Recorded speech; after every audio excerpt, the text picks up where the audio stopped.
Vamos cantar então mais um hino de louvor. Gostaria que os irmãos escolhessem nesse instante um cântico de louvor e adoração.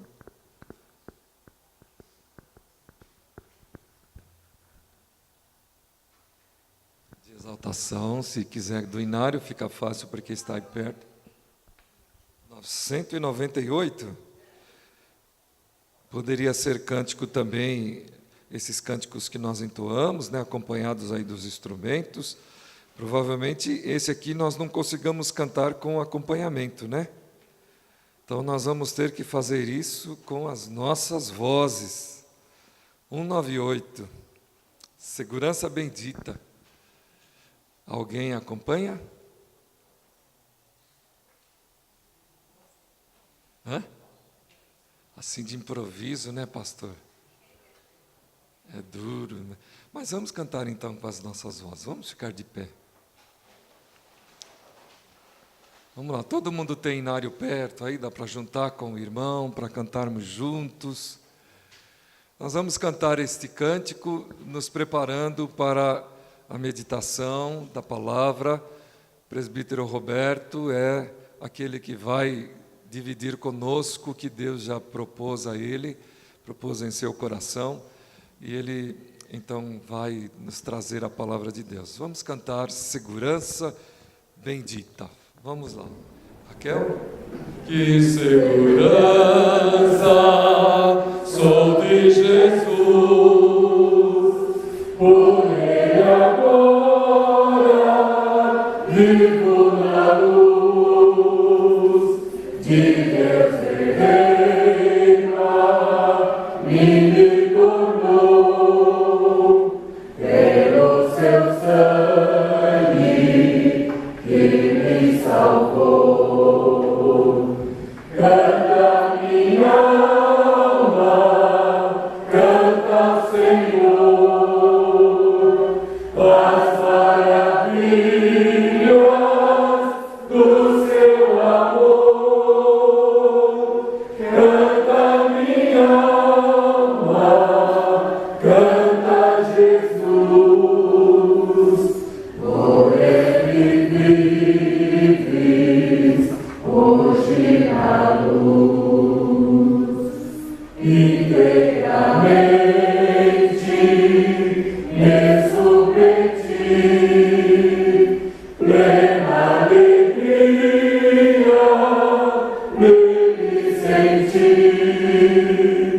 dos céus descendo, tenho na cruz graça inefável por meu Jesus. Canta minha alma, canta ao Senhor as maravilhas do seu amor. Canta minha alma, canta Jesus,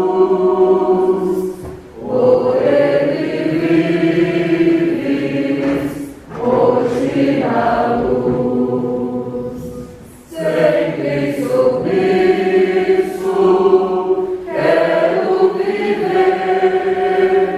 sua vontade,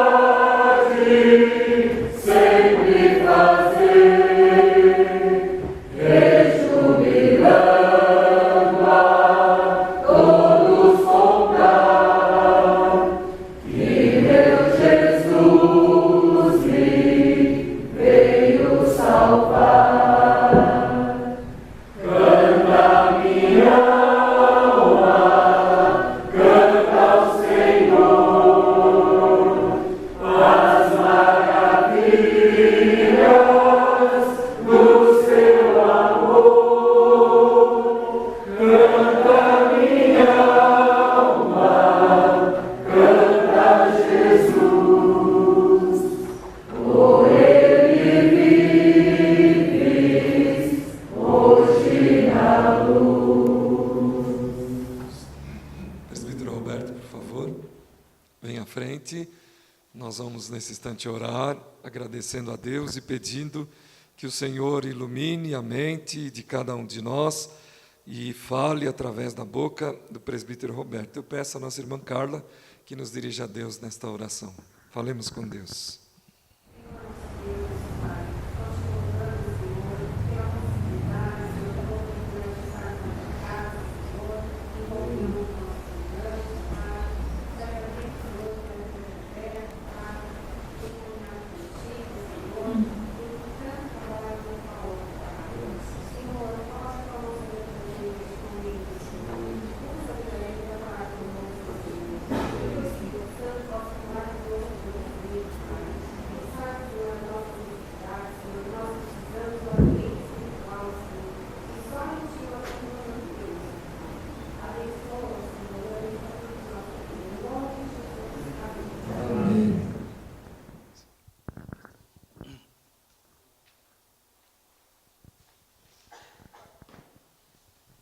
A igreja pode se assentar.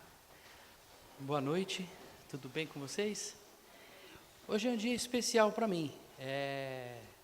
Hoje, ministrar a palavra aqui é um passo a mais dentro do meu estudo, do que eu tenho buscado diante de Deus, né, o seu chamado.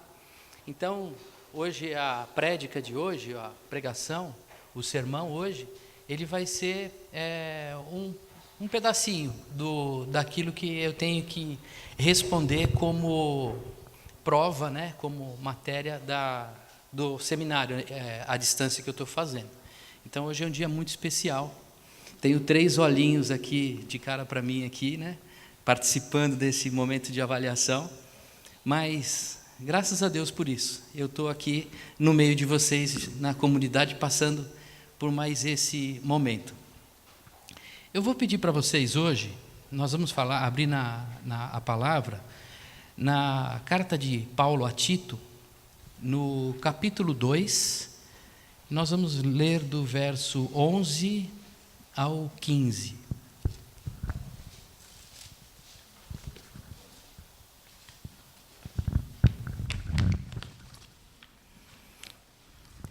Então, Tito 2, do verso 11 ao 15.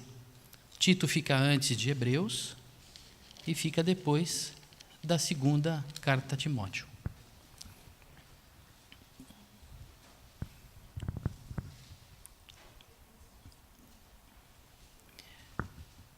Todos abriram? Então, vamos ler? Vamos nos colocar de pé nesse momento e vamos ler com reverência essa palavra de Deus. Eu pediria que cada irmão que puder, leia um versículo. São traduções diferentes que cada um vai ter, mas é a palavra do Senhor, a diversidade da palavra do Senhor que vai ser manifestada diante de nós. Cada um está lendo de uma versão, de uma forma da Bíblia. Então eu vou ler o primeiro e aí o segundo irmão aí lê. A gente vai ler até o 15. Porque a graça de Deus se manifestou, trazendo salvação a todos. Ensinando-nos para que, renunciando à piedade e às paixões mundanas, vivemos decentemente, sóbrios e justa e piamente. Enquanto aguardamos a bendita esperança, a gloriosa manifestação do nosso grande Deus e Salvador Jesus Cristo, que se deu a si mesmo por nós, para nos remir de toda iniquidade e purificar para si um povo todo seu, zeloso de boas obras. Ensine essas coisas e use toda a sua autoridade para animar e também para repreender os seus ouvintes, e que ninguém despreze você. Amém. A igreja pode se assentar. Vamos fazer uma oração. Senhor querido Deus, amado Pai, está aqui a palavra do Senhor, meu Pai, que nesta noite ela venha a ser semeada em nossos corações, mas, Senhor, que o crescimento venha a ser dado através do Teu Espírito. Que o Senhor, meu Pai, manifeste o Teu entendimento no coração de cada um de nós, para a Tua honra e para a Tua santa glória. Amém. Essa carta trata de uma questão importantíssima para a sociedade no mundo de hoje. ele é bastante atual, essa palavra. O que ela fala? Ela fala sobre o comportamento, tanto o comportamento moral quanto ético. A cada dia fica mais difícil, cada um de nós, nos colocarmos diante da sociedade com os nossos princípios morais e éticos, de defendermos aquilo que nós pensamos. Temos sido desafiados constantemente a isso, a tomar posição a respeito disso.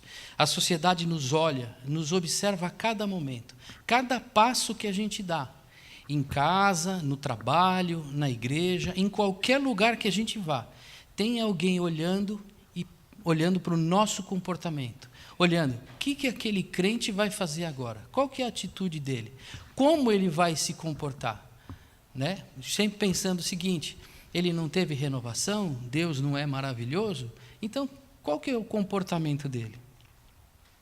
Mas esse desafio fica muito mais evidente nesses momentos que nós estamos vivendo. Quais são esses momentos que nós estamos vivendo? Momentos festivos. Por exemplo, mais alguns dias nós teremos o Natal. Há uns dias atrás, nós tivemos o Dia da Consciência Negra. Uns dias mais atrás ainda, tivemos aí a comemoração do Halloween. E aí eu pergunto, diante do Halloween, uma festa tão famosa nos Estados Unidos, hoje difundida por toda a sociedade brasileira, nas escolas, em todos os lugares, qual foi o nosso posicionamento como cristão diante de uma festa dessa? Nós nos posicionamos? Qual que foi esse nosso posicionamento? Não muito distante também, a gente teve a comemoração do Dia da Consciência Negra, que era um dia de luta contra a segregação racial, contra a discriminação. E aí eu pergunto para vocês, nós nos posicionamos nesse dia? Qual foi a nossa reação diante de uma data tão importante como essa? Nós nos posicionamos ou ficamos quietos? Daqui a alguns dias a gente vai comemorar o Natal. E o que esse Natal tem significado para nós? Qual que é a resposta da nossa vida, qual é o nosso comportamento diante de uma festa como essa, uma festa cristã, que comemora o nascimento, a vinda do nosso Senhor e Salvador? Como que a gente tem se comportado? Somos chamados diariamente a tomar posição diante da sociedade. Somos desafiados a lutar por nossos princípios éticos e a cada relacionamento. Porém, como que está sendo difícil achar dentro de nós solidez, alicerce, coragem para defender esses princípios. Né? Às vezes a gente está lá na nossa casa, no nosso bairro, na nossa comunidade, na empresa, e aí tem uma festa dessa, uma comemoração dessa, e aí você fica naquele jeito. Né? O que eu falo? Como eu me comporto? Como que eu defendo aquilo que eu penso? O Natal nos traz lembrança do nascimento do Senhor Jesus, nosso Salvador, o Cristo. Nasce com Ele um novo comportamento, um novo modelo de vida. Quando a gente comemora o Natal, nós não estamos comemorando somente o nascimento de Cristo, mas estamos comemorando uma renovação, uma mudança de comportamento social na vida do ser humano. É chegado a nós, mesmo que em parte, um novo modo de viver. Cristo nos traz isso, nos traz um novo modo de viver, que é o seu reino. O reino não é um lugar distante, que a gente vai chegar, como existia em Roma, que falavam que Jesus era o rei do novo reino dos judeus. Então, os romanos falavam, não, é um reino, né? É um lugar, uma terra. Mas é muito mais do que um lugar, uma terra. Ele é um modo de vida, um como se comportar, uma nova vida, um novo comportamento. A vida de Cristo, o seu caminhar, são para nós um exemplo. Ele nos deixou um legado, nos deixou uma prática. Aí você fala assim, eu sirvo a Deus, eu me coloco diante dele, aceito-o como meu Senhor. Como que eu faço para externar essa minha fé, essa minha crença? É através do meu modo de agir, não só do meu modo de pensar. O meu comportamento muda, porque eu mudei. Eu fui resgatado do que eu era e agora sou um novo homem. Nos versículos que lemos, Paulo traz ao pastor Tito, líder da igreja em Creta, orientações de comportamento. Nos versículos anteriores, ele fala a respeito de senhores, de jovens, ele vai falando o comportamento para cada um. Dentre as orientações, ele destaca questões de comportamento, de como você deve se comportar, como você deve viver a sua vida cristã. A igreja da época também vivia as suas dificuldades. Se a gente pode pensar assim, não, mas lá na época que Jesus viveu era de um jeito, hoje a vida é diferente. Eles também enfrentavam situações. E a carta de Paulo veio a Tito justamente falando para ele que, olha, diante dessa situação que vocês estão vivendo, vocês têm que ser fortes e se comportar desta forma que eu lhe faço. Naquela época, a sociedade vivia uma falsa paz e grande prosperidade econômica. Era o momento histórico que fala desse momento que Jesus viveu era da Pax Romana. A Pax Romana era o Império Romano, o crescimento do Império Romano de uma forma muito grande, vamos chegando próximo ao auge do Império Romano, e que tudo isso de prosperidade que tinha, vinha por trás a violência. Tínhamos que aceitar o Império Romano e as leis do Império Romano. Então era assim que eles estavam vivendo, prosperidade econômica e violência.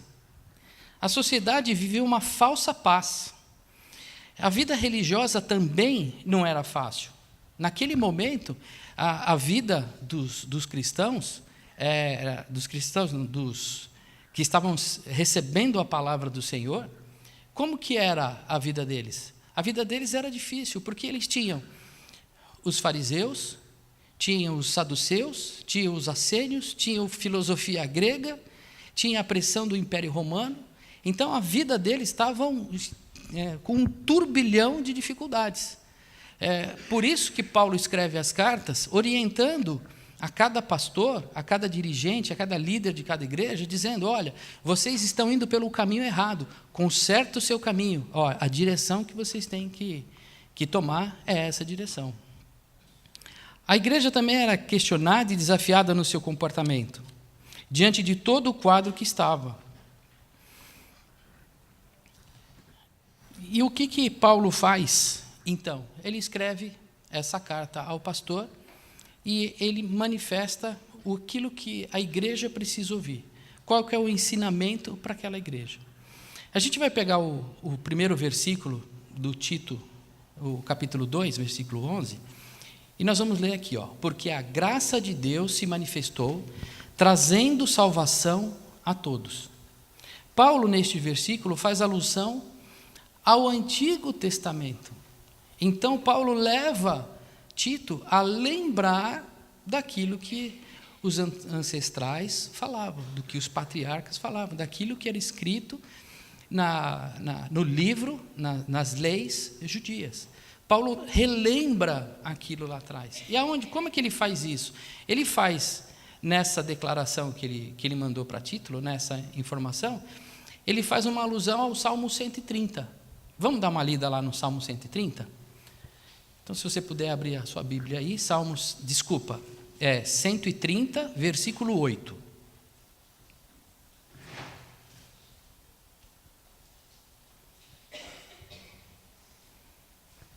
Já abriram? Quem pode ler? É ele quem redime Israel de todas as suas iniquidades. Desculpa, é o 7:8. Espere Israel no Senhor, pois no Senhor há misericórdia. Nele temos ampla redenção. É Ele quem redime Israel de todas as suas iniquidades.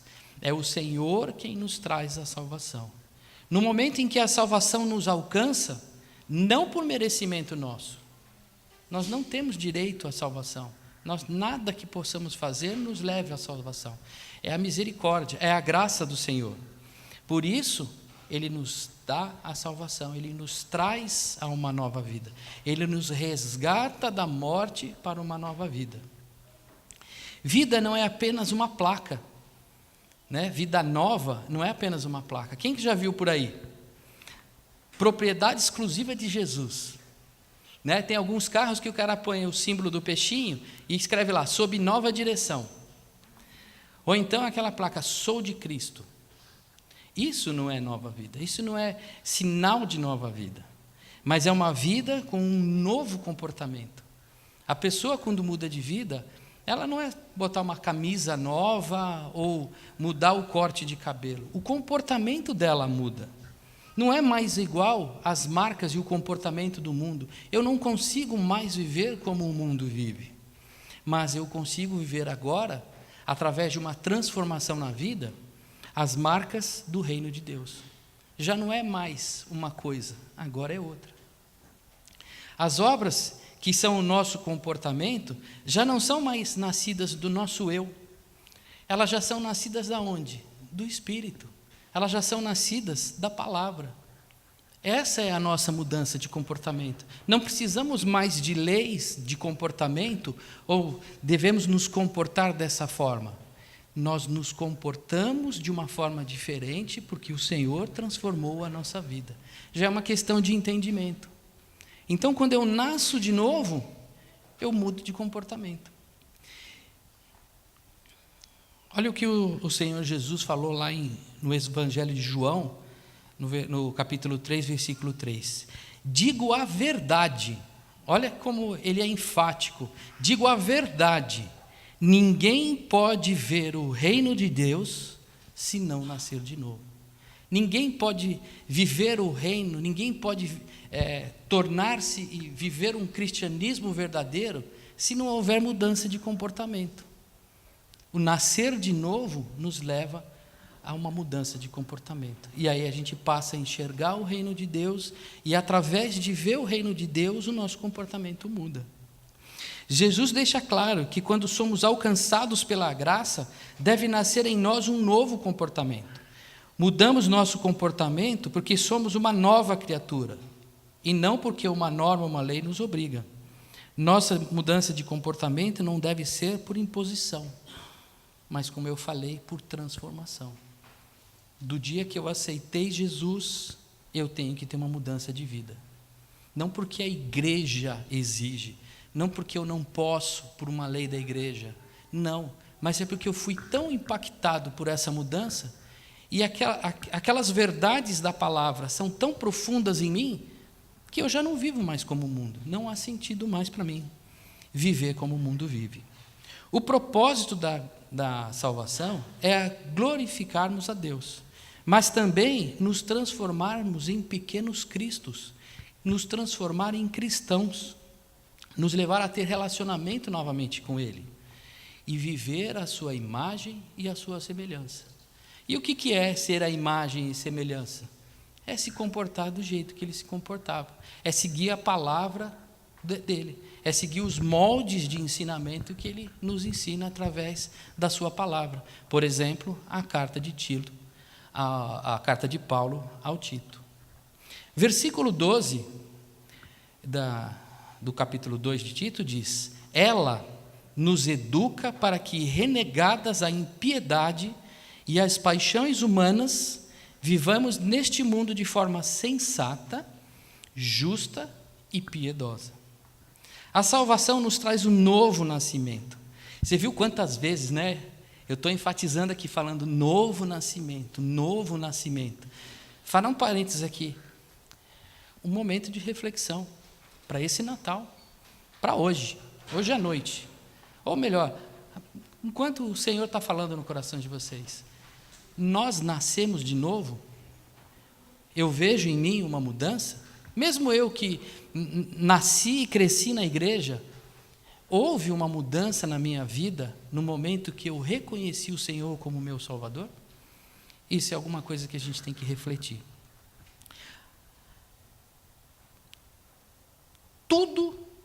Todo mundo participa. Eu já ouvi essa expressão por aí. Mas todo mundo participa. O que tem de mais? São apenas crianças. Elas estão são fantasiadas, estão pedindo docinhos, né? Que mal há nisso? Vocês já ouviram essa questão?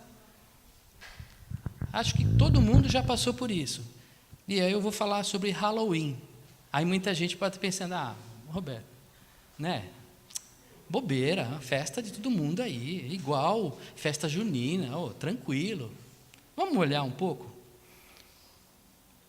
Halloween é uma festa pagã, não é uma festa cristã, com origem no povo celta, que se baseava em culto aos mortos e a uma deusa chamada Yu-Gi-Oh! Yu-Gi-Oh! Não é Yu-Gi-Oh! Tem gente que gosta daquele joguinho japonês, né? Yu-Gi-Oh! A deusa da perfeição celta. E com o passar do tempo, com o sincretismo religioso, ela colocou fantasias de mortos e assim por diante. Nada nessa comemoração aponta para Cristo. Alguma coisa nessa comemoração nos aponta, nos edifica a Cristo? Nos leva a edificar a nossa vida em relação a Cristo? Então, essa festa não nos edifica, não nos leva a responder ao nosso nascer de novo. E aí se você falar assim, mas não tem nada a ver, é insensatez. Não estamos sendo sensatos. Essa festa não tem a ver, nos edifica. Então a gente precisa ser sensato, precisa parar e olhar e pensar, isso que eu estou participando, essa festa, essa comemoração, esse ato que eu vou fazer, que eu vou praticar, esse comportamento me edifica diante de Deus? Então nós temos que ser sensatos. Será que edifica? É esse pensamento que a gente tem. De fato, essa festa não nos edifica em nada em relação ao nosso Senhor e Salvador. Versículo 12 de novo. Não sei se vocês estão prestando, vocês vão ver a diferença. A graça nos educa para que, renegadas a impiedade e as paixões mundanas, vivamos nesse mundo de forma justa. Aí, o que a gente tem agora no mundo político, no momento político que a gente vive? Qual que é as nossas questões em relação à política, à economia? Cada um tem a sua ideologia. Me inclui fora desse quadrado, né? Não me meto em política. Acho que cada um deve buscar o seu espaço. Não me envolvo em questões sociais, econômicas, de país. Não me envolva nisso. Olha uma das bem-aventuranças que o Senhor traz para nós em Mateus capítulo 5, versículo 6. Bem-aventurado os que têm fome e sede de justiça, porque serão saciados. Isso o Senhor nos ensina, a ter sede de justiça, a praticar a justiça. A justiça é alcançar ao próximo. Feliz seria a nossa nação se cada cristão lutasse contra as injustiças. Quantas injustiças a gente vê? E a gente senta no sofá na frente do jornal, lá passando o jornal, e a gente fala que absurdo. O CARF, como é que ele se diz, Flamengo? Aboliu não, cancelou, anistiou. O CARF, que é um órgão do governo que controla impostos, anistiou um banco em 25 bilhões de reais de dívida de imposto. E aí a gente faz o quê? A gente fala, coitado, eu não tenho o que fazer. Não, nós temos que lutar para essa injustiça. Esse imposto vai aonde? Vai para a aposentadoria? Ele vai ser transformado em... são dívidas tributárias trabalhistas e de INSS, né? Então, esses 25 bilhões, eles vão aonde? Vão na aposentadoria de quem está aposentado. Formam o caixa. E quantas vezes a gente ouviu manifestação e brigar no povo cristão, no corpo da igreja, fala, temos que lutar contra essa injustiça, contra os aposentados que ganham pouco, lutar contra a injustiça de pessoas sem moradia. Nós temos feito isso? Esse é um papel que Jesus nos chama. Será que no dia da consciência negra aproveitamos para lutar contra injustiças em relação à discriminação? contra os negros, contra os pobres, quanto aos deficientes? Nós lutamos ou aproveitamos o feriado para descansar? Qual foi o nosso posicionamento como cristão? Defendemos a justiça assim como o Senhor nos ensinou? Ou a gente aproveitou para uma emenda? Devemos nos colocar em favor dos fracos, dos oprimidos, dos desfavorecidos. O cristianismo não é só sustentado pela haste vertical, que leva o homem a Deus, mas ele também é construído com a haste horizontal, que é a relação de nós com o próximo. É o amai-vos uns aos outros. É seguir os passos do Senhor Jesus, que resgatou o valor dos que eram desprezados na época que ele vivia. Ele resgatou a mulher, ele valorizou a mulher, ele valorizou a criança, ele valorizou os publicanos, ele valorizou, ele acolheu a todos sem distinção. Esse é o nosso caminho da justiça, que nós devemos praticar. A salvação nos educa para que, renegadas a impiedade e as paixões humanas, vivamos neste mundo de forma piedosa. Aqui um parênteses. Piedade tem 2 significados. E muitas vezes a gente olha por um lado e esquece o outro, ou a gente olha pelo outro e esquece um. Piedade tem tanto o significado de compaixão pelo próximo, de apoio àquele que está necessitado, assim como ocorreu com o samaritano, que encontrou uma pessoa caída no caminho. Está lá em Lucas 10, de 25 a 37, a maioria de vocês conhece a história, que ele se compadeceu daquele homem e foi ajudá-lo. Isso é piedade. Mas piedade tem um outro significado. Piedade também significa ter atenção, respeito às coisas de Deus. Um caminhar piedoso não é só aquele que tem compaixão, mas é aquele que segue os preceitos, aquele, vamos dizer assim, que se devota ao Senhor, aquele que segue a palavra do Senhor. O amor ágape tem se esfriado no seio da igreja. Esse amor maior, que olha para o próximo, que olha a questão da compaixão pelo próximo, aquele que olha para Deus como o Senhor que está aqui no meio de nós, ele tem se esfriado. As coisas de Deus já não impactam mais da forma que deveriam impactar. A gente vê muita igreja fria, longe. Eu faço todos os meus compromissos primeiro, se der eu oro, se der eu jejuo, se der uma vez por mês eu leio a palavra.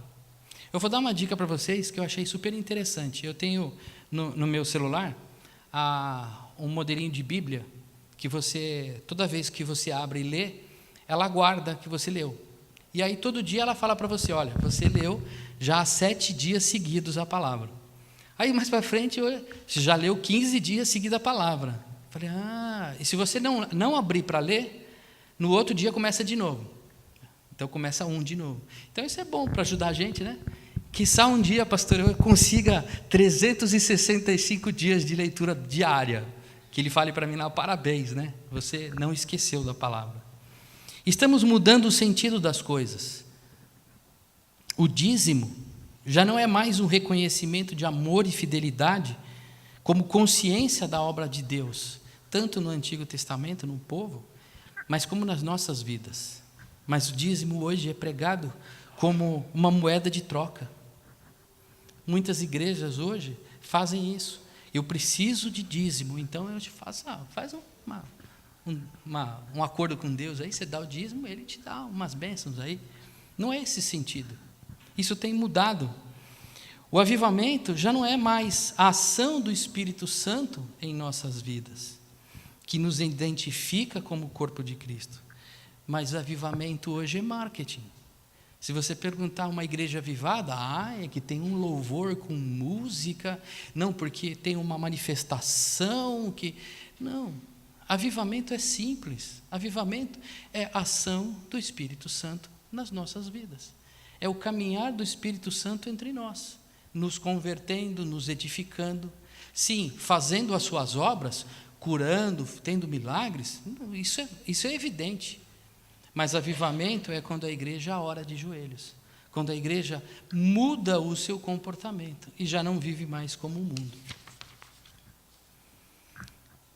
Lá em 1 Pedro, capítulo 2, versículo 12, diz assim: tendo conduta exemplar no meio dos gentios, para que quando eles os acusarem de malfeitores, observando as boas obras que vocês praticam, glorifiquem a Deus no dia da visitação. O que Paulo está falando aqui é que no nosso caminhar, eles olhem para nós e falem assim: esse é o Deus Todo-Poderoso na vida deles. Louvado seja o Deus desse povo. Reconheço nesse povo, na prática desse povo, no comportamento desse povo, nas obras desse povo, que o Senhor é o Senhor Deus Todo-Poderoso e maravilhoso. Que eles glorifiquem a Deus através da nossa mudança de comportamento. Somos desafiados em mudar o nosso comportamento por sua palavra. De fato, tenho reconhecido a graça de Deus sobre a minha vida? Esse é um desafio. Eu reconheço que Deus transformou a minha vida? Eu vejo em mim transformação? Nosso convívio como igreja, como corpo, tem levado em consideração a sensatez, a justiça e a piedade? Isso são marcas do nosso convívio de comunitário? São marcas da nossa igreja, do nosso caminhar? As pessoas com quem nos relacionamos enxergam em nós o reino de Deus? Quer dizer, não somos crentes para nós, somos crentes para fora? O mundo enxerga em nós essa transformação de vida? Neste Natal, que não seja o foco das nossas comemorações, as festas, a fartura, os fogos de artifícios, o presente, o Papai Noel, mas que seja um dia de alegria e de lembrança do nascimento do nosso Senhor e Salvador. Deve ser um dia que nos traga esperança na sua volta, para nos resgatar para a salvação. Deve ser um dia para refletir sobre o caminhar de Jesus e o legado que Ele nos deixou.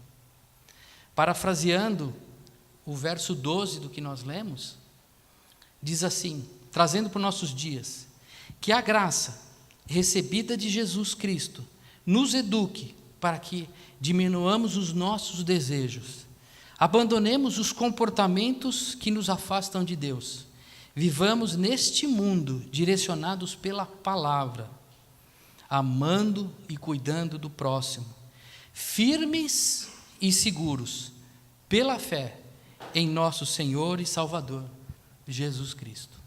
Amém. Vamos orar? Feche os olhos. Senhor, querido Deus, Pai eterno e amado, Senhor, entregamos a Tua palavra, Senhor. Que o Senhor possa fazer, meu Pai, a transformação, primeiro em meu coração, meu Pai. Que o Senhor venha a cada dia mais me edificar, transformar. Senhor, que cada dia mais eu consiga viver o Teu reino, Senhor. E da mesma forma, eu peço a Ti, meu Pai, que o Senhor possa transformar o coração de cada um de nós que estamos aqui, Senhor. Que possam, a cada momento, Senhor, em cada atitude que eles venham a tomar, que eles possam olhar para Ti e perguntar: Senhor, como é que o Senhor quer que eu me comporte? Senhor, me ajuda, Senhor, a defender aquilo que eu acredito.